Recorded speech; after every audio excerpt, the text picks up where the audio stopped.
C'était d'ailleurs une scène assez sympa hein, puisque Verne Cotter est venu saluer et Guy Novès lui a offert une bonne bouteille, j'imagine. Il y a beaucoup de respect entre vous deux, mais je suppose que le sentiment est assez mitigé ce soir après cette défaite face à l'Écosse. Oui, d'abord, le respect entre nous deux, ça il existe depuis toujours. Mais en fait, je crois que c'est pas le sujet ce soir, en ce qui nous concerne. Effectivement, on est déçus parce qu'on n'a pas joué à notre niveau. On a fait énormément de fautes. Les stats, apparemment, je crois qu'il y a 16 mêlées, 15 introductions pour l'Écosse, pour une introduction pour nous.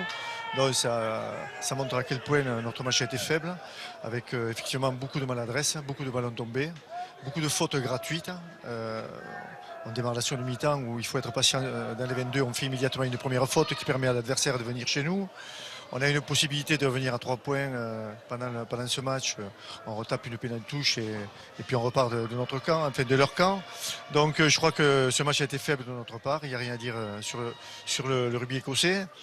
J'ai quand même le sentiment que c'est plus l'équipe de France qui a perdu que l'Écosse qui a gagné. Mais on va féliciter quand même cette équipe qui est quand même une belle équipe. Vous étiez prévenu que la mêlée, ce serait un secteur assez important. Votre regard sur ça, vous avez donné cette stat. Vous êtes déçu de la performance de vos joueurs ou voilà, c'est les défaits de jeu? On est toujours déçu quand on perd et quand on est autant pénalisé dans ce secteur de jeu. On a été excellent en touche. On a fait vraiment une très belle partie dans ce secteur où ils avaient des grands joueurs, où ils sont très performants d'habitude. Mais c'est vrai que dans le secteur de la mêlée, on peut ce soir dire que l'Écosse nous a dominés globalement. Mais en plus, on les a aidés à nous dominer, puisque dès qu'on tombait un ballon, c'était mêlé. Donc on aurait pu éviter au moins la moitié de ces 15 ballons.